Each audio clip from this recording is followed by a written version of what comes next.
y nos sentimos muy honrados con la presencia del doctor.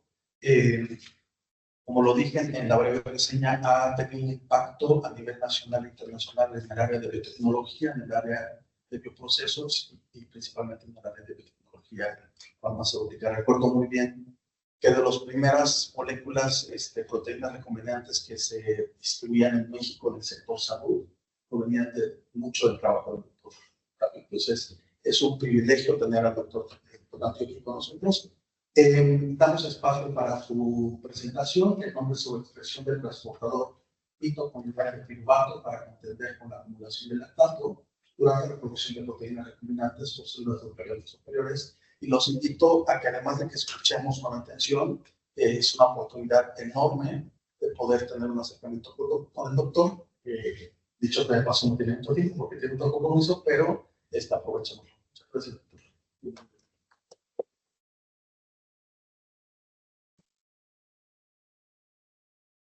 No, pues al contrario, muchas gracias. Gracias por la invitación al doctor.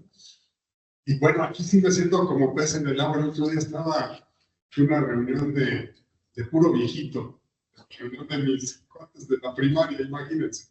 Llevo todo enchamarrado y todos andaban así como y yo, ¿qué te vas a hacer? Digo, no, pues hace mucho frío, en la Ciudad de México, ¿no? ¿Cómo crees si hace mucho calor? Y después, no, es que vive en Cuernavaca. Con razón. Bueno, en Cuernavaca siempre ando bien enchamarrado. Yo sufro de, ¿cómo se le llama eso? Hipotermia, no sé, que siempre estoy con mucho frío. Y aquí sí está sabroso el calorcito. Bueno, las felicidades, está envidiable las instalaciones que tienen. Y veo muchos jóvenes y pues de eso se trata. Allá les decía que en el circuito ya no estamos canibalizando, sobra 1 milímetro cuadrado y todo el mundo quiere, ya no cabemos. Y entonces, pues tristemente los jóvenes empiezan a tener pocas oportunidades y espacios como estos son de aplaudir porque pues generan oportunidades, pues detonan esa posibilidad de que muchos de ustedes puedan seguir desarrollándose profesionalmente. En fin. No sé si a ustedes les ha pasado alguna vez, o nomás soy yo el que le ha pasado, que vienes en el periférico, más bien vienes por Insurgentes, por Ciudad Universitaria, y después te quieres meter en el periférico y hay mucho tráfico. Y hay 2, 3 policías muy creativos. ¿Y qué es lo que hacen? ¿No les ha tocado que reducen los carriles cuando hay mucho tráfico? Reducen los carriles. ¿Qué pasa? O sea, ¿dónde? A lo mejor no le haya mucho a la ingeniería de rutas metabólicas. A ver si les voy a platicar un poquito hoy. Curiosamente, el acercamiento que viene del mundo parecía inspirado en los policías mexicanos, ¿no? Pues por aquí no se puede, pues redúcenle más, ¿no? Cuando la opción sería contrario, ¿no? Sería, ya se te acabó el puesto. ¿O tienes el otro? Ay, es que está en YouTube, ¿verdad? La verdad sí necesito el sí. micrófono. Si no, aquí se oye bien. Sí, aquí se oye bien. ¿O tienes otro micrófono? Ya. Ahí está. Entonces, pues parecía que, como les voy a platicar un rato, el acercamiento a nivel mundial de muchos colegas era, pues hay mucho tráfico por acá, pues quítale carriles, vaya. Y esto es un trabajo que arrancó mi colega extraordinaria, la doctora Laura Palomares, que está directora del Instituto de Biotecnología, con una de sus alumnas, y después lo continuó una de mis alumnas de doctorado, Dubber Gute, y es básicamente lo que les voy a estar platicando. Por favor, interrúmpanme en cualquier momento, no se trata de el rato de 3 minutos, ahorita creo que los policías se andan despiertos, ¿verdad? Pero el rato que empezamos a ver el láctico y compañía, no se me van a dormir. Este es nuestro grupo de investigación, como pueden ver aquí está Laura, es un grupo grande, esta es una foto, y aquí está, ¿dónde es la nube? Aquí está Nube. aquí estaba Frank, todavía de Laura. El grupo ya creció mucho, ya somos como unos 70 personas, ¿no? O sea, aquí más o menos calculo que seremos que como unos 50. Sí. O sea, y la razón de eso es que mi grupo de investigación tiene 3 brazos. Está el brazo académico, que son los alumnos de maestría, doctorado, etc. Tenemos un brazo de servicios, que es el Laboratorio Nacional para el análisis de moléculas y medicamentos biotecnológicos, que echamos a andar hace como unos 10, 15 años, pensando en que en México no había la suficiente actividad meteorológica farmacéutica porque nos faltaban engranes, ¿no?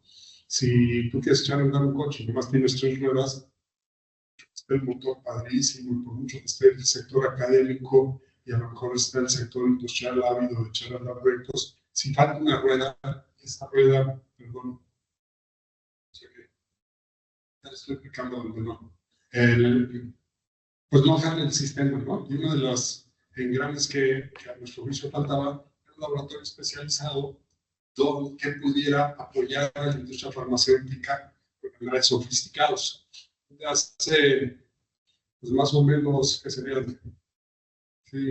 30 años que tuvimos la fortuna de participar en el arranque del PROMED, que es la primera empresa americana que puse copias recomendaciones en aquí. Entonces todo el mundo, claro, pues eso no es solo en México, eso es para los suizos, esa tecnología está fuera de nuestro alcance. Y entre los grandes problemas que tuvimos al principio es que debemos tener un análisis certificado de nuestras proteínas y pues se tenía que mandar al exterior, ¿no? Y en el exterior nos regresaban, después de cobrarnos un ojo de la cara, nos regresaban un fax. Ya había correo electrónico, pero todavía era fax. Con una oración que decía, no pasó. ¿Cómo que no pasó? ¿Y qué no pasó? ¿Por qué no pasó? ¿Qué tan lejos estuvimos de no pasar? Entonces, pagabas una lana, de nada te servía, y teníamos el apoyo de los expertos. Y esa parte de echar a andar ese laboratorio, llevarles la mano a los empresarios. Y el tercer brazo de nuestro grupo de investigación, pues es el brazo que aquí a lo mejor están viendo con todas estas empresas donde a lo largo de estos años hemos apoyado distintos niveles. Uno en el sector académico, eso no se me va la lengua y se me pasa el tiempo. La avisamos. En el sector académico pensamos en que estamos haciendo cosas padrísimas y que de repente va a llegar aquí el empresario riquísimo a interesarse en nuestros proyectos y financiarnos y hacer las cosas, trascender de los laboratorios a social. Eso no va a pasar, hay que ponerse en orden. Es decir, y el orden significa apoyar a la industria. La industria no es una multinacional totalmente establecida, sino la industria puede ser una empresa de 2 personas, ¿no? O puede ser una empresa consolidada mexicana, pero que tiene necesidades muy sencillas de formación de recursos humanos, de resolver problemas sencillos. Y entonces la idea es empezar a subir esta pirámide. Y esa es una pirámide de confianza donde poco a poco empiezas a vincularte mejor. Y es lo que hemos logrado con muchas de estas empresas. Hasta arriba puse estas 3, Remont, ProBiomed, ProteinScience. Después ahora mismo yo estoy en un sabático en ProBiomed, y es un sabático que me dicen, oye, ¿cómo crees? Creo que me estaba presumiendo que su trabajo tomaba el coche y a 15 minutos estaba ya en su casa, ¿no? Y si se brincaba 2 semáforos, estaba diciendo 12 minutos. Digo yo, mi trabajo está a 26 segundos. ¿Cómo? Sí, salgo de mi laboratorio y me pusieron una pequeña casita de proyectos. Ahí vivo. Está como literal a 20 segundos de ahí vivo. Y dice, ¿estás loco? Pues ya me siento rejuvenecido, ¿no? Aquí presento a los chavos de licenciatura haciendo sus estancias profesionales. Entonces está padrísimo aquello. Y como les digo, pues el problema hemos podido trascender del laboratorio universitario a mitigar el dolor humano, salvar vidas, a atender a los pacientes, no llevar productos a la cama del paciente. Y con Leomont estamos haciendo lo mismo, ya tenemos productos, un producto que hemos desarrollado ya a lo largo de 10 años, gracias a la gran confianza que nos han conferido los dueños de Provet y está empezando pruebas clínicas en México y en Europa. Y bueno, algún día les platicaré de todo esto, porque esa ha sido otra historia interesante de éxito, digamos.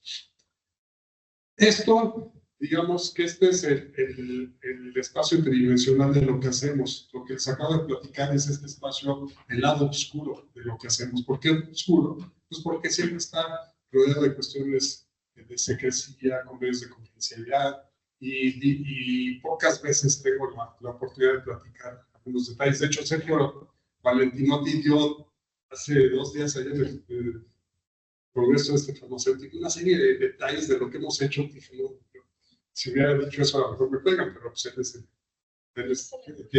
el dueño pues, de toda esa información. Pues bueno, entonces aquí, tristemente, poco puedo hablar de lo mucho que hacemos. Yo creo que 2/3 partes de mi trabajo se dedican a esa dimensión desconocida.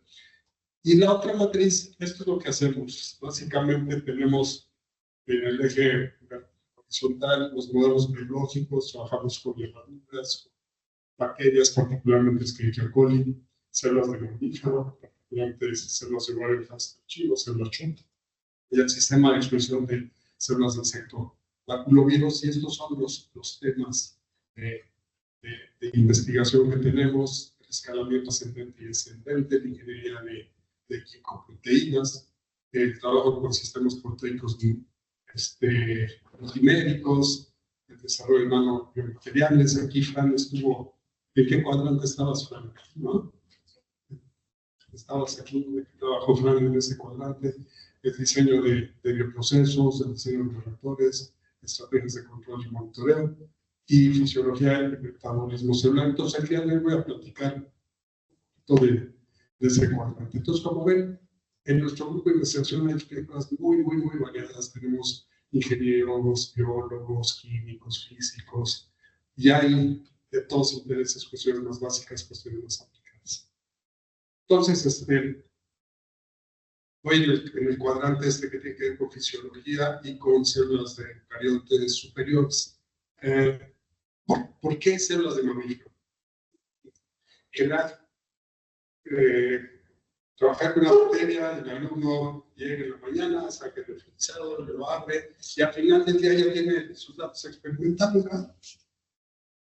Y si trabaja duro, al final de la semana, pues ya tiene un barrido ahí padrísimo, y al final del mes, mira, ya me puedo titular casi, ¿sabes? Para una célula de mamífero, pues a lo mejor después de la semana, apenas estás recuperando las células de que las descongelaste. Son células difíciles de trabajar, muy frágiles, crecen muy lento, crecen a concentraciones muy bajas, necesitan requerimientos nutricionales muy complejos, además muy costosos. Cualquier cosa las puede contaminar en mucho producto cultivo. Y entonces, ¿para qué estar lidiando con estos sistemas si tenemos otros sistemas de expresión? La gran importancia de las células amigas es que pueden ofrecerle a las proteínas una serie de modificaciones postfuncionales, que son muchas, varias docenas de diferentes modificaciones, pero una de las más importantes es la N-glicosilación. ¿Sí? Y lo difícil de la N-glicosilación es que a diferencia del dogma central, que tienes DNA, que se transcribe RNA y RNA se producen proteínas, las modificaciones construccionales no están dirigidas por un templado, ¿no? Sino que dependen de una variedad de cosas, dependen del estado energético de las células, dependen de las células, dependen del microambiente, dependen de la disponibilidad de precursores, dependen de que no haya una cantidad de productos inhibitorios o subproductos metabólicos que afecten de esto, depende de actividades enzimáticas adecuadas, transferasas, pero también depende de que no existan actividades enzimáticas degradativas, como por ejemplo glicosidasas, y depende también de la existencia de nucleótidos azúcares, por eso el estado energético de los células. Y entonces, y además, a diferencia de una proteína que yo la puedo caracterizar aminoácido por aminoácido y es homogénea, es monoclonal, es que produzco un gramo de proteína, cada una de las moléculas que constituyen ese gramo es idéntica a la cadena. En cambio, si está glicosilada, pues cada cadena puede tener una variedad diferente enorme de oligosacáridos, ¿no? Entonces, hay toda una distribución de oligosacáridos y ahorita vamos a ver un poquito de eso. Entonces, ese es uno de los grandes retos que tenemos, y bueno, aquí ya más o menos es lo que les toca. Y para acabar de volar, nosotros como ingenieros que ahora ya generamos nuestra proteína terapéutica o nuestra proteína profiláctica en 1 mililitro, y ahora cómo lo hacemos para producir 100 millones de dosis, ¿no? Pues ni modo que poner 100 millones de viavecitos, ¿no? Hay que escalar, y el escalado significa transferir oxígeno, desorber CO2, y entonces significa mezclar, airear, conjugar, ventilar, y entonces la fragilidad celular hace que estés muy limitado en esa operación. Y eso es básicamente los retos que como ingenieros resolvemos, y hemos a lo largo de los años demostrar que en México podemos tener tecnología competitiva. Es algo que día a día tenemos que sobrevivir, porque particularmente China, India, de Asia están compitiendo y todos los días bajan los precios, lo cual es algo muy bueno para los pacientes. Pero si no nos ponemos las pilas, nos sacan del mercado, lo cual es muy malo para todos los que dependen de esta cadena productiva que tenemos con las empresas. En fin, y bueno, al inicio de la revolución biotecnológica, ¿se acuerdan? La primera proteína recombinante, creo que nadie había nacido en el 84, se oyó, ¿verdad? A ver, algún viejito que me acuerdo. Nadie, ¿de dónde la? Ya había nacido en el 76. Sí, ya desde el 86. 76. 76. 78. Entonces sí, vamos a hacer 78. Ya soy el rap. Yo ya tenía 24 años cuando salí la 22 años, en 1982. La primera proteína recombinante humana que producí en técnica fue constitución, que era la insulina. Y este es el primer producto. El segundo producto, aquí se ven un piquito rojo, fue el órgano de crecimiento.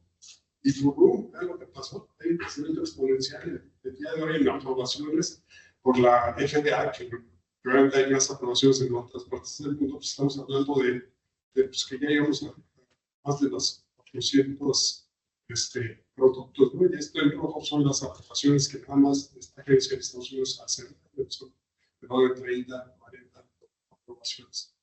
Y ya lo que pasaba cuando yo estaba haciendo la maestría en Estados Unidos, yo creo que esta fue mi primera publicación, y la gente estaba sorprendida. De hecho, gracias a esta publicación, me ofrecieron una chamba en Estados Unidos, que estuve a punto de aceptar y no aceptar la del IBT, porque no lo hice. Pero fíjense, lo que llamaba mucho la atención es que yo lograba llegaba a 120, a 100 miligramos por litro de anticuerpo monoclonal. Eso era, mira, ya hay un chavo que ya rebasó, está en los 100 miligramos, ¿no? Entonces me contactaron, y era como que un gran logro. Eso fue esto lo han hecho en el 86, ahora salió la publicación. Y fíjense, justo en esos años, efectivamente, ¿no? Aquí en rojo es lo que se lograba producir 100 miligramos por litro de anticuerpo monoclonal. Ya para el 2007, pues ya andábamos del orden de 5 gramos por litro. El día de hoy estamos en orden de 10 gramos por litro. Y en aquel entonces, llegar a rebasar el 1.000.000 de células por mililitro, 2 millones también es un gran logro. Hoy podemos estar, bueno, aquí esta gráfica muestra 20 millones de células por litro, eso también ya está rebasado. Sí, está bien. Sí. Damos un segundo.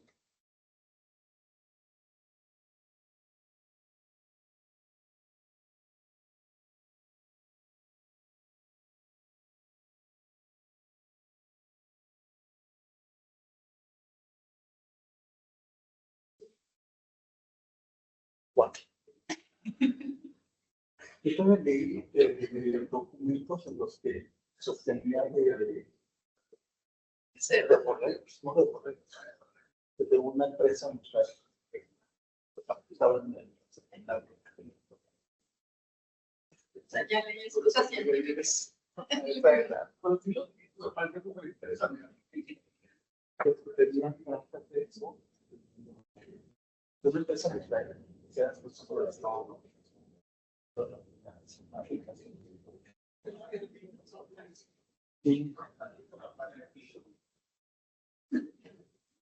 Bien, perdón, después que No, una emergencia, pero ya, muy bien, muy bien. ya está. Y bueno, pues, a lo largo de estos 10 años, Ecoli, que era la reina, ahora menos del 30% de los productos se producen por Coli. Y las células de Warehouse de Chivo, que antes nadie las usaba, el primer producto fue por acá, por el 86, que fue el TPA, el Tissue Plasminogen Activator, el activador homógeno, es decir, un factor anticoagulante. Y ahora pues las reinas son las células eucariotas superiores, por lo que ya les comentaba, particularmente las células de cetolos grisios de Warehouse chino que se han vuelto el estándar de la industria. Y era por ejemplo, esto así se producía de eritropoyetina por hambre. Y que era la whey, digamos, de la EPO en aquel entonces. Y pues no era broma lo que les decía, ¿no? Hacer 1 millón de frasquitos. Pues estos lo que hacían eran cientos de miles de frasquitos, roller balls, estas como de se crecen las salchichas. Y estos eran, sí, sobre ese le veo la carita a esta persona, y transfirieron a Japón. Y una parte de la manufactura se hacía en Japón por una sencilla razón, porque tenían automatizados los robots, entonces sacaban, mezclaban, tomaban, ponían medio fresco, regresaban, entonces era una máquina que hacía esto cientos de veces. Como ingeniero dices, oye, pues aquí se le ocurre eso, ¿no? O sea, un tanque como estos, de 10,000 litros, en lugar de 10,000 frasquitos, ¿verdad? Y hace una sola operación, un solo lote, y así fue como avanza. Entonces, el día de hoy es como nos funciona. No solamente ha evolucionado la parte de la ingeniería química, como se acaba de mostrar, de escalar multiplicando las unidades del chiquito a escalar de forma más racional, sino que ha avanzado mucho la parte de cómo evitar todos los problemas que les decía con respecto a las células, ¿no? Mejorar los diseños de los bioreactores para evitar el esfuerzo de corte, establecer nuevas metodologías de cultivo, como por ejemplo perfusión, para llegar a muy altas concentraciones celulares, hacer estrategias mucho más finas e inteligentes de control para evitar toxicidad de CO2, limitación de nutrimentos, de exceso de subproductos tóxicos, etc. Y digamos que se hacen los acercamientos de ingenierías más tradicionales, pero al mismo tiempo hemos llevado de la mano los acercamientos de ingenierías rutas metabólicas, ¿no? Donde se han ido atacando distintos problemas, por ejemplo, cómo eliminar el software, cómo controlar de mejor manera el ciclo celular, evitar estas muertes celulares de tipo suicida, cómo tener la expresión de múltiples genes y sobre todo cómo intervenir en los procesos de glicosilación para llevarnos a una glicosilación más humana. Células CHO, pues cocina parecida a los humanos, pero no totalmente. Entonces, hay muchos acercamientos de rutas metabólicas donde podemos tener una célula CHO automatizada, donde podemos tener esos patrones ya más parecidos y eso nos va a dar un beneficio importante desde el punto de vista. Ahora, desde que yo era alumno en mediados de los 80s de posgrado, pues el gran problema eran dos subproductos tóxicos, que eran el lactato, que más o menos es tóxico arriba de los 6-7 gramos por litro, dependiendo de la medida celular. Hay líneas que inclusive menos de 3-2 gramos por litro está tóxico, y el amonio. que es el subproducto del metabolismo de los aminoácidos, particularmente glutamina. Estas células requieren mucha glutamina que entra directamente a ciclo de los ácidos hidroxilados para respirar. Entonces, aquí curiosamente, y es que no nos pusimos de acuerdo, la TAM es un grupo de científicos latinoamericanos que nos dedicamos a esta parte, y cuando uno revisa la literatura, curiosamente a los latinos nos gustó esta parte. Entonces, ¿cómo evitas la formación de lactato? Y el primer acercamiento es el que les decía, vamos a reducir los carriles. ¿Qué pasa con las células? Le voy a hacer chino. El efecto Warburg es un efecto que se ha reconocido, pues, creo que ya hace unos 100 años, yo creo, ¿no? Hace 101 años, hasta donde recuerdo, donde las células, inclusive en condiciones aerobias, usan las rutas anaerobias, y sobre todo esto se detectó en tejidos tumorales. La teoría es que el tejido tumoral, donde hay poca vascularización, hay poca irrigación sanguínea, por lo tanto hay poco oxígeno, y entonces no pueden generar energía por las vías de oxidación fosforilativa, sino que tienen que generar por las rutas anaerobias, y entonces las células cancerosas evolucionan para incorporar glucosa rapidísimo. Al incorporar glucosa tan rápido que acabas el NL, ¿sí? Y empieza a ser limitante del NL, y empieza a ver aquí el cuello de botella, ¿no? Tienes una cantidad muy alta de piruvato, ya no tienes NL, se producen cuantos 2 ATPs, produces energía barata, y entonces ahora, ¿cómo regeneras el NL? Pasas de piruvato a lactato, y el lactato lo tienes que echar para afuera porque es tóxico, que también es tóxico allá afuera, es tóxico adentro, pero bueno, y al rato, pues es una manera barata, digamos, chatarrosa de generar energía, y tiene un alto costo, y ya se le llama el efecto Warburg, y esto ocurre aunque haya mucho oxígeno. Por mucho oxígeno, es que haya poco flujo entre la mitocondria, y para oxidarse totalmente hace oxígeno. Primer acercamiento siempre en los carriles del periférico, entonces usa este transportador que es muy bueno, nivel bloqueado, y ahora sobreexpresa un transportador más lento. Y funcionó muy bien, es decir, ahora con más lenta la entrada de glucosa, ya no se acumula tanto piruvato, ese poquito piruvato así ya fluye bien a PEPS, y se reduce el lactato. Pero pues, si yo le estoy reduciendo los carriles del periférico, ¿qué va a pasar con el tráfico? Se va a lentar. Y efectivamente, pues, baja la velocidad de crecimiento. Y curiosamente, los que tengo en la mano son colegas míos de Latinoamérica, pero fueron acercamientos muy interesantes y muy novedosos para su grupo. Otros dijeron, no, sí, vamos a poner un segundo piso mejor a esto, y sobreexpresaron estas rutas anapleróticas, la glucosilasa, las enzimas de acción de malato aspartato, para canalizar más esqueletos de carbono, le daban la vuelta al piruvato, ¿no? Y efectivamente con eso también jalaron esqueletos de carbono hacia acá y redujeron la formación del lactato. Y la otra alternativa, que era de plano cierra el periférico, ¿no?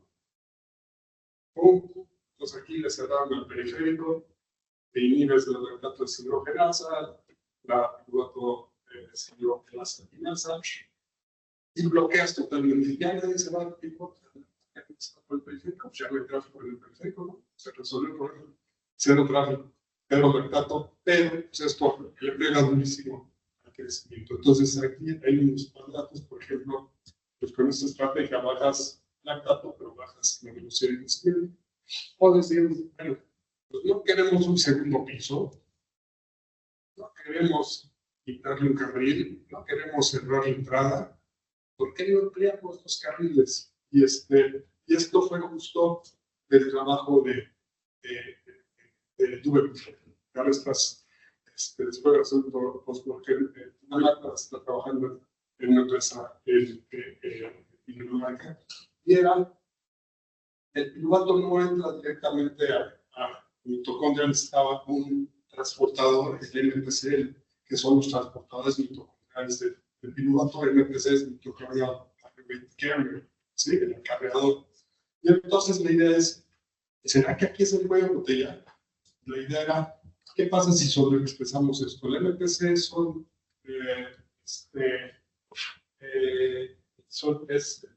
tiene dos unidades, MPC1 y MPC2, y ahí hay una caricatura, y ya desde hace ya 50 años, ¿no? Se había identificado que existía la presencia del MPC, y lo más interesante, se describió un poco su estructura, que efectivamente se necesitaban las dos unidades para que fuera activo este transportador. Aquí está en la membrana interna de la mitocondria. Y lo que se había detectado ya desde hace algunos 10, 12 años es que células a las que se les bloquea una de estas dos subunidades, pues acaban teniendo un metabolismo de carbono muy deficiente. Y ya desde el 14 se demostró que este efecto Warburg que les decía de altas tasas glicolíticas se podía revertir en células cancerosas, que son las que tienen este efecto, sobreexpresando estas dos subunidades. Y el antecedente más cercano a nosotros fue cuando ya se produjo con líneas ya más de interés biotecnológico, estas líneas humanas de los ejemplos 93, sobreexpresando una subunidad que está en levadura y lograron efectivamente reducir ese flujo biolítico. Entonces la idea fue sobreexpresar, bueno, y vean aquí como en estas células cancerosas, inclusive el fenotipo de el tumor baja, inclusive, ¿no? No saben, hace que las células se recuperen un metabolismo normal de respiración aerobia e inclusive baja. Bueno, entonces aquí tenemos el cuello de botella, pocas copias del transportador del piruvato. Si aumentamos estas copias, la hipótesis es de que vamos a fluir más esqueletos de carne. Esto digamos, evidencia indirecta ya la teníamos con estos reportes previos, donde ahora sí inhibimos de manera farmacológica nuestros transportadores, y aquí se ve cómo se cambian los flujos. En rojo son aquellos que incrementan, entonces efectivamente incrementa la producción de piruvato, incrementa el consumo de glucosa, ¿sí? Aquí la excreción de piruvato, y se alenta el ciclo de los ácidos trixánicos. Entonces, con esas evidencias pues nos daban la seguridad de que era un proyecto que valía la pena. Pues entonces lo que tuve fue construir los plásmidos, simplemente ¿por qué no? Tener dos promotores fuertes, híbridos, que aquí les muestro, y simplemente cambiar el orden de los promotores, ¿no? de los unidades. Entonces, expresaba de manera recombinante MPC2, MPC1, o al revés, MPC1, MPC2. Entonces, lo que les voy a estar platicando es eso, ¿no? Cuando el orden es 1-2 o 2-1 y se usan promotores diferentes de transportadores de ratón en músculos, ¿no? Y lo vamos a poder diferenciar de los de receptores grosos de cáncer. Y entonces, el reto era pues hacer las transcripciones transitorias, después obtener clonas estables, y lo que les voy a mostrar es primero cómo confirmar que efectivamente había transcripción de estos genes de ratón en células de cáncer, que se traducían y se producían los transportadores, y de nada sirven los transportadores si no están donde deben de estar, ¿no? De nada sirve aumentar un carril si no es en el periférico, y si lo aumentan en un pueblo, no sé qué va a servir. Que estén localizados adecuadamente, y final del día que sean funcionales. Y entonces para eso primero usamos dos modelos, alcalino-fosfatasa y un anticuerpo monoclonal con una expresión transitoria, y ver si efectivamente el metabolismo se mejoraba de la manera en que queríamos. El segundo paso fue entonces hacer lo mismo, pero ya con células estables, con clonas estables, y ya nomás escogiendo al camino fosfatasa como un modelo y evaluando qué le pasaba a la glicosilación.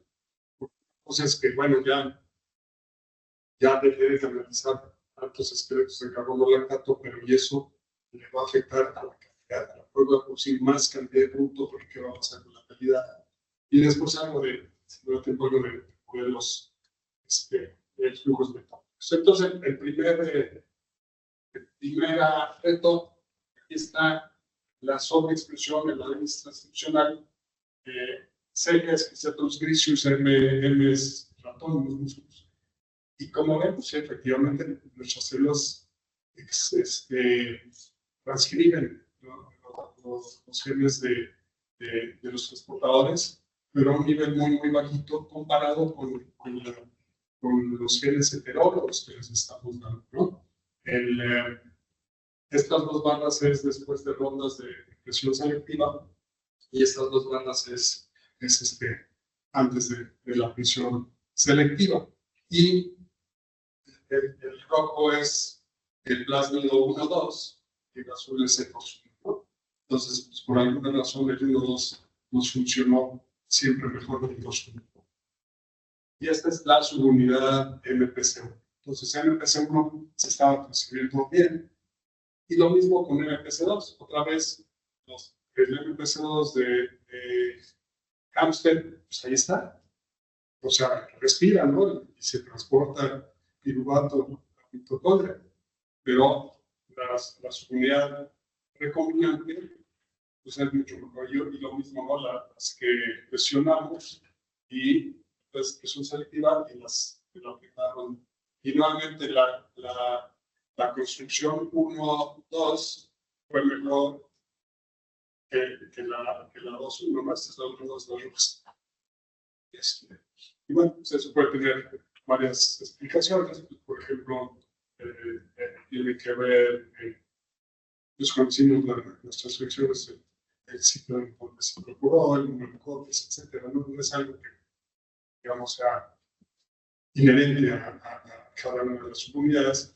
Y lo que sí también es importante es que la transcripción del MPC1 es mayor en MPC2. Ahí sí puede haber algo inherente a la molécula, puede estar relacionado con cada uno de estos genes. Entonces, sí son funcionales, por ejemplo, transcripcionales. La segunda era, y serán funcionales en términos de traducir el mensaje, y esto con cuerpos específicos contra el MPC1 y contra el MPC2. Podemos ver que comparado con el control, que son el Cetus grisius, claramente se ve una enorme cantidad de los transportadores. Y aquí no se ve lo que estábamos viendo a nivel transcripcional. Yo hubiera pensado que más transcripción iba a haber más proteína. Aquí se ve, pues parece que cada una de las unidades se expresa a los mismos niveles. Y entonces podemos empezarle a jugar en cuanto a qué tanto más. Entonces, como ven, la construcción en el orden MPC1, el primer promotor, y MPC2 con el segundo, pues nos daba el orden de doble para el primer transportador y casi del triple para el segundo. Entonces, pues era siendo nuestra construcción favorita. Lo transcriben, producen, y de nada sirve el transportador si no está en el lugar adecuado. Y esto, la idea era, bueno, aquí están las células, podemos ver por la viabilidad de las células, y con este colorante mitotracker podemos tener mitocondrias en rojo, y con un anticuerpo fluorescente antitransportador podemos ver en dónde está localizada nuestra proteína heteróloga, tanto MPC1 como MPC2. Y pues claramente sí se ve que están a ojo en el mismo localización, en el mismo lugar. Cuando hacemos el overlay en amarillo, efectivamente las unidades están localizadas en las mitocondrias donde pensamos. Y si hacemos esto con nuestra célula control, es decir, donde transfectamos sin los genes heterólogos, pues vemos que obviamente no hay señal debería haber un poquito, ¿no? de lo de músculos, pero ni eso alcanzamos a detectar por gran cantidad de lo que se está produciendo. Y entonces, pues, claramente, nuestras construcciones transcriben, traducen y están donde deben de estar, están localizadas en el mitocondria. Y finalmente, bueno, son funcionales. Si ahora tenemos más esqueletos de piruvato entrando a mitocondria, ¿qué esperaríamos? De la actividad mitocondrial, pues ya no está limitado y entonces deberíamos de ver que las células respiren mejor, ¿sí? Que es donde ocurre la respiración. Y para detectar esto, la doctora Liliana Noriega, del Instituto de Ciencias Médicas del Salvador, nos fue muy amable en facilitarnos este equipito. Este equipito es básicamente lo que vamos a hacer en estas placas múltiples de células y a través de fluídica poder agregar distintos agentes. Y tenemos sensores de oxígeno en suelo, donde podemos entonces determinar en estas bordes muy reducidos el consumo de oxígeno. Y aquí lo que ven es la transporte de cadena de electrodos con todos los componentes de esta cadena y finalmente la F1, F0 ATPasa. Este es el espacio intermembrana, este es la matriz mitocondrial. Y entonces, finalmente la respiración pues, obviamente ocurre aquí, ¿no? Cuando los electrones son transferidos al oxígeno y se produce agua. Y entonces se bombean los protones y gracias a la ATPasa, que al haber este gradiente de protones fluye hacia adentro, se produce la energía, ¿no? Entonces, con este dispositivo podemos ir agregando distintos inhibidores. Por ejemplo, primero agregamos oligomicina, que inhibe la síntesis de ATP, por ejemplo, pegándole a nuestra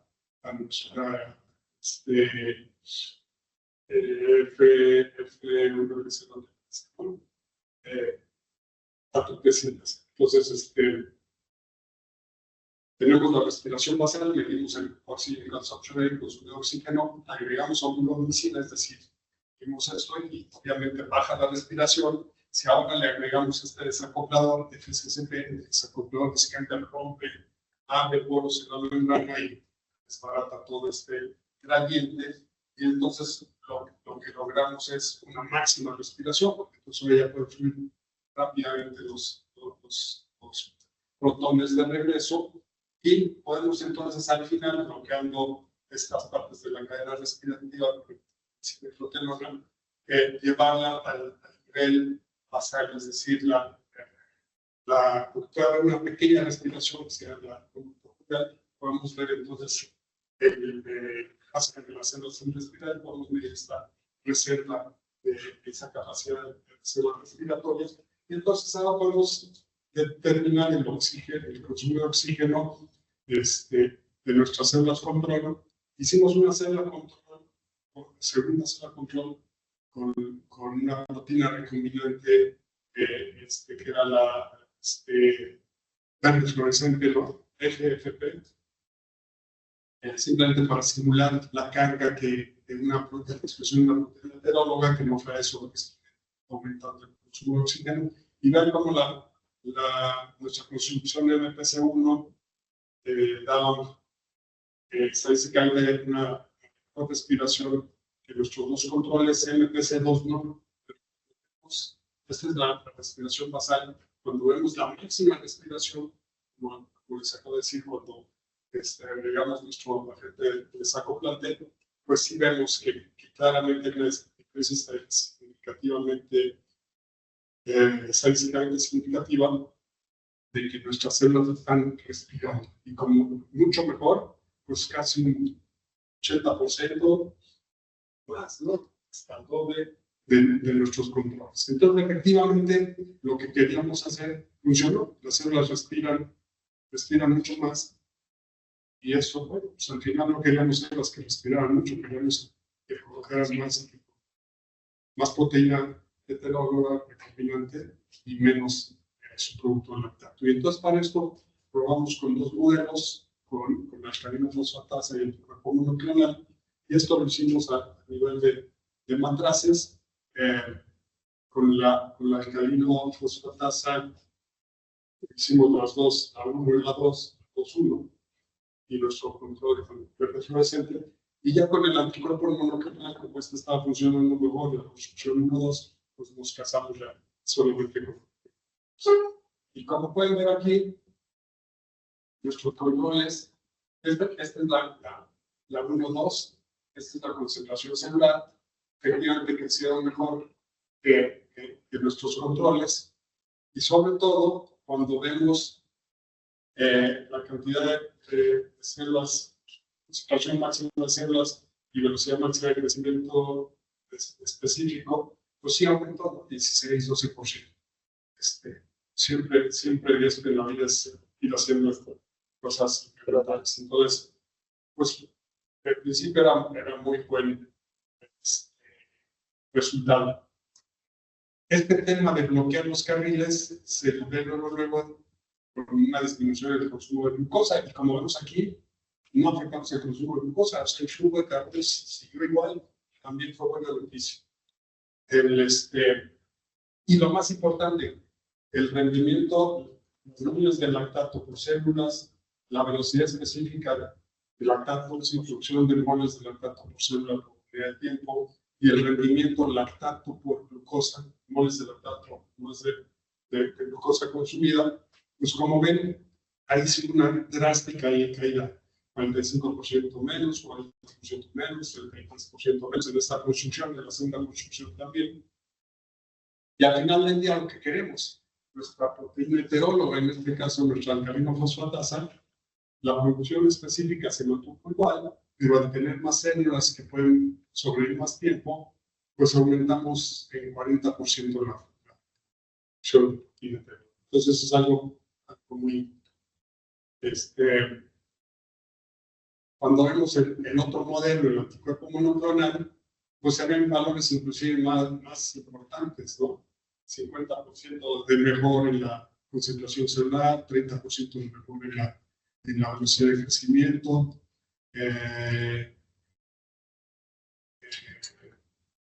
reducción del 50% del lactato, el rendimiento del lactato sobre células, etcétera. Un tercio menos de la velocidad de producción del lactato y una cuarta parte menos del rendimiento del lactato por glucosa. Entonces, pues todo muy bien. La idea era ver si podemos mejorar esto, y logramos entonces generando células clonas estables, básicamente a través después de transfectar, presionar con metotrexato y hacer divisiones limitantes. Nos prestamos este equipo bien bonito donde podamos sacarle una foto de las células sin estarlas perturbando, y podamos ver que efectivamente esta colonia es monoclonal que venía de una célula célula, ¿no? Ya nos quitaban el equipito, entonces ya no podemos jugar con eso. Pero bueno, gracias a ese equipito pudimos generar ya 38 clonas estables expresando esos transportadores. Y aquí, como pueden ver, aquí es con los dos anticuerpos, el MPC1 y el MPC2. Ahí se ven las dos banditas. Entonces, todas estas fueron nuestras campeonas, son 2, 4, 6, 8. De las 38 acabamos seleccionando nuestras 8 campeonas, y aquí les muestro los datos en términos de las que más estaban expresando los transportadores. Y lo que hicimos fue entonces, con alcalino fosfatasa, probar, pero ahora en un sistema que expresara más a las células, un sistema de lote alimentado, que es lo que ven aquí, ¿no? Crecen las células y vamos alimentando de cada uno de estos piquitos que ven ahí, estamos alimentando la glucosa o estamos alimentando glutamina, y con eso logramos mayores concentraciones celulares. Y lo que vemos acá en esta línea punteada es nuestro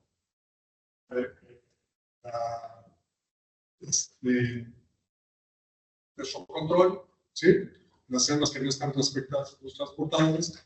Y como podemos ver en las 4 que decidimos probar hasta el final, la mayoría producían mayor concentración de celdas, la velocidad de crecimiento no mermaba, como eran los otros acercamientos que han hecho colegas alrededor del mundo. La cantidad de la proteína podía llegar hasta aumentar a más de 50 veces, la productividad específica de la proteína recombinante también. La glucosa en varias de las clonas tenía el consumo de glucosa igual, pero sobre todo la producción de lactato disminuía, ¿no? Que es lo que les estoy mostrando acá. Y algo importante, les mencioné lo del amonio. Así como hay glutaminólisis, hay glicólisis, hay también glutaminólisis, es decir, que a falta de esqueletos que alimenten PERS, se aumenta el consumo de glutamina para crecer y se produce mucho amonio. Entonces, en este caso también se logró abatir el amonio, y como podemos ver, hay una relación. Hay menos lactato producido, mientras más copias activos, es el número de copias inferidas a través de los Western blots de las distintas cepas. Entonces, mientras más copias, menos lactato se produce, ¿no? Lo cual es algo importante. Bueno, yo les platiqué lo que es la glicosilación. Los anticuerpos, por ejemplo, es algo importante. Tenemos que generar un ciclo de glicosilación, y era lo que les decía, ¿no? Aunque el anticuerpo sea monoclonal, cada molécula del anticuerpo, la molécula 1 puede tener esta glicoforma, la 2 esta, la 3, entonces, ¿sí? Y cada uno de estos simbolitos representa alguno de estos monosacáridos, ¿no? Cosa glucosáides, glucosamina, galactosa, ácido glutamico. Entonces, y tenemos esa distribución de oligosacáridos. Entonces, con la alcanilofosfatasa, que es una glicoproteína, que es una proteína bastante glicosilada, cualitativamente, como ven, se ven igualitos, ¿no? Nuestros picos son una de estas glicoformas. Entonces, en general, se ven muy parecido a las células, los controles con nuestras células. Aumentamos el transporte mitocondrial, lo que significa que producimos más proteína por calidad. Bueno, ese cromatograma traducido en cada una de las especies se ve aquí. No pretendo que lean nada, simplemente que podemos entonces cuantificar. En este caso se hicieron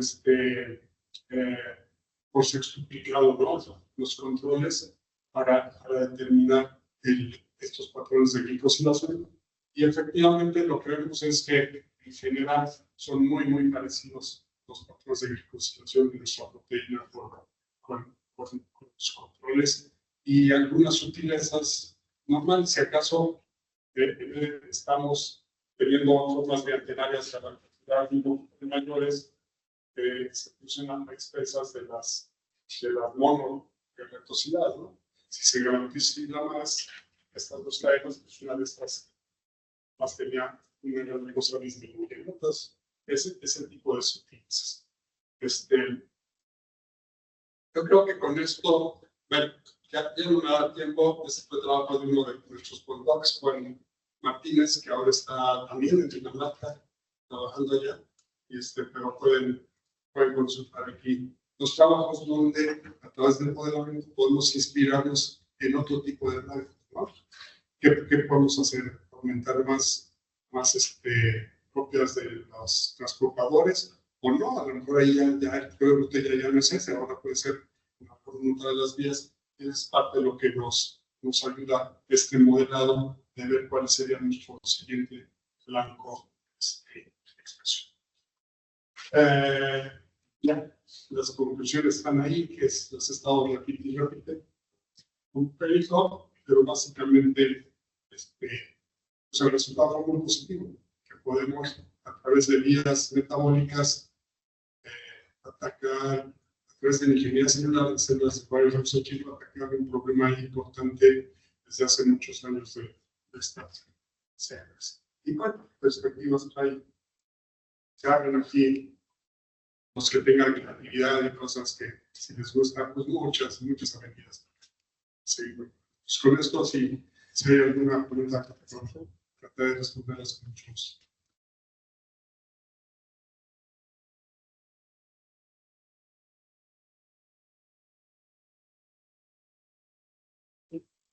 Así es. Bien,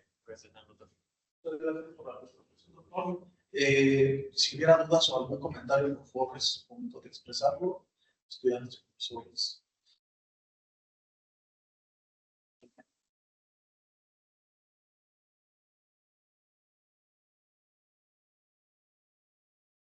Con respecto, bueno, sí es llamativo el orden, ¿no? En el que tienes 1, 2, 2, 1, pero es decir, cuando en la respiración máxima, Sí. hay qué explicación tienen para las unidades.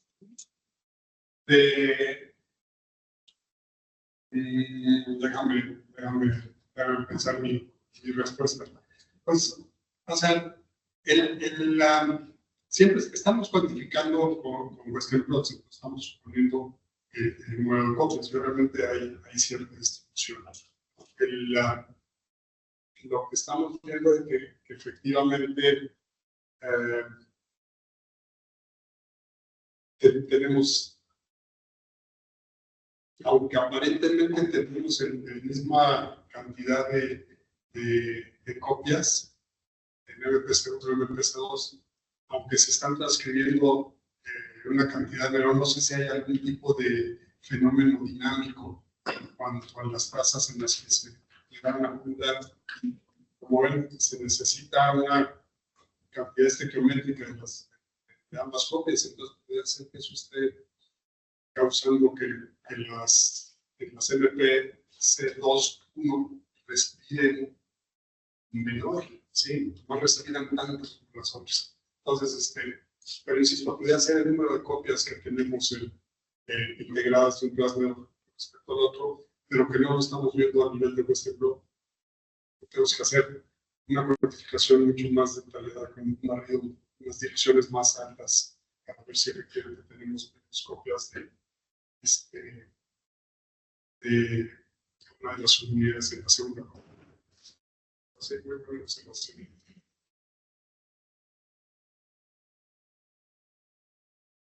Muchas gracias, doctor, por su presentación tan interesante. Yo tengo una pregunta. Hoy en día existen sistemas de expresiones en eucariotas que ya están optimizados, ¿no? Que incluso pues, ya son comerciales. En modelos de Cho, de los muy llamados Extreme, ¿no? Incluso hasta ya hay unos que se llaman turbos, Cho, que ya tienen eficiencia de hasta 1 gramo por litro, ¿no?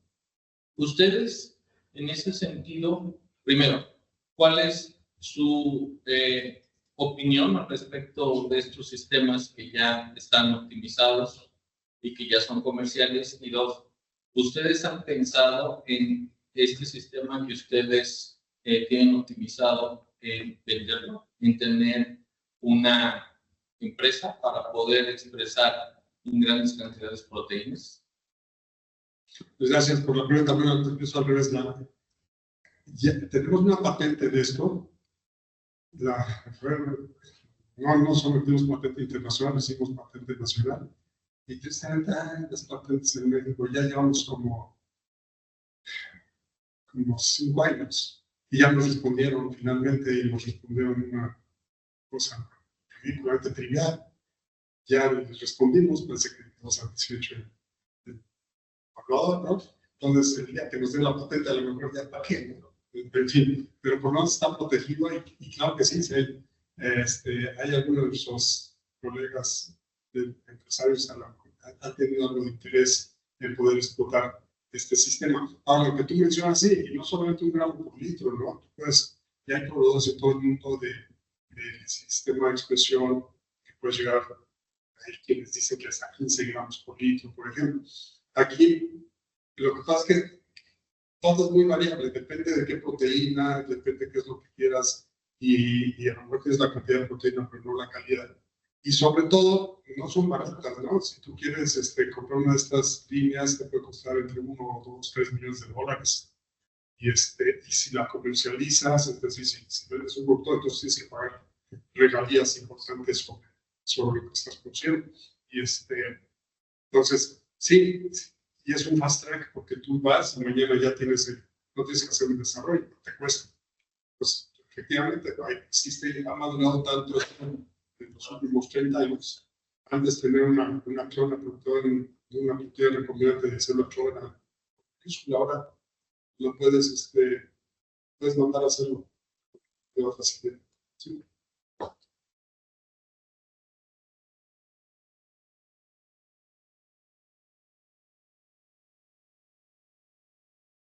Gracias, doctor, por su plática.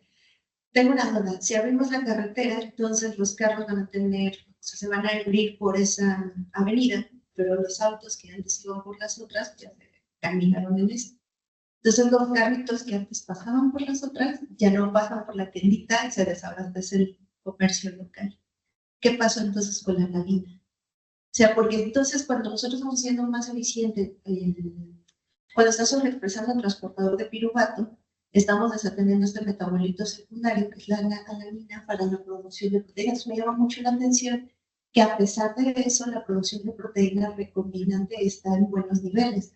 Sin embargo, entonces, ¿qué pasó ahí o de dónde se suplió la alanina que debería de faltar?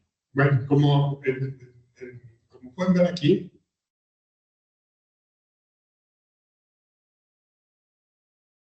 hay muchos carriles, ¿no? Sí, parte del modelamiento es ver precisamente qué le pasa a la alanina, pero no nomás a la alanina, ¿no? Sino al resto de los 19 aminoácidos, qué le pasa a los equivalentes reductores, qué le pasa a la generación de energía. Y efectivamente, Fran, este es un rompecabezas que si le mueves algo, todo se perturba. Y esa es la complejidad, porque a veces te mueves algo y se desbarata todo el rompecabezas. En estas células no lo hemos medido, pero en otras que por las que trabajamos, la alanina generalmente se secreta, se excreta, ¿no? No acaba siendo un intermediario importante para alguna de las vías, pero para estas podría ser, no lo hemos medido. Habría que echarse un clavado en el modelito y hacer esa pregunta particular que nunca me lo había preguntado, ¿no? Pero aquí podríamos entonces modelarle qué es lo que está pasando, si está aumentando el flujo o no, y si vías relevantes que dependan del metabolismo de es parte de lo que les decía de las perspectivas de muchas cosas que se pueden hacer. Y la segunda, si esta modificación tiene un costo en senescencia, o sea, al momento de modificar finalmente hacia dónde se va el flujo energético hasta las sectores finales del oxígeno, finalmente tendrá que haber un costo en la vida útil de esta línea, de estabilidad. ¿Cómo están los datos de la estabilidad de la línea y los datos de senescencia? Me imagino o podría inferir que moriría más pronto. Probablemente no, porque a lo mejor hay un mayor estrés oxidativo y esa hipótesis sería adecuada. Parte de lo que hacemos para caracterizar a nuestras líneas que entran a la red de producción es ver las estabilidades, por lo menos estamos hablando de entre 60 y 120 tiempos de duplicación. Eso no lo hemos hecho con esta línea, ¿no? Porque es un trabajo que requiere varios meses de estar trabajando. Nunca lo hicimos para esa línea, pero pues, podría ser un tema de mucho sudor, ¿no? Estar creciendo y después de varios meses ver caracterizarlo, ¿no? Pero es probable que a largo plazo pudieran tener. Ahora, nosotros las probamos en cultivos de lote alimentado y generalmente para llegar a cultivos de 1.000, 2.000 litros que sean las escalas mayores, pues no necesitas más de 20 generaciones. Entonces, a lo mejor, estoy simplemente especulando por la experiencia de muchas otras vías de la vida, 20 generaciones muy mucho. A lo mejor para un cultivo en perfusión donde quieres mantenerlo durante varios meses,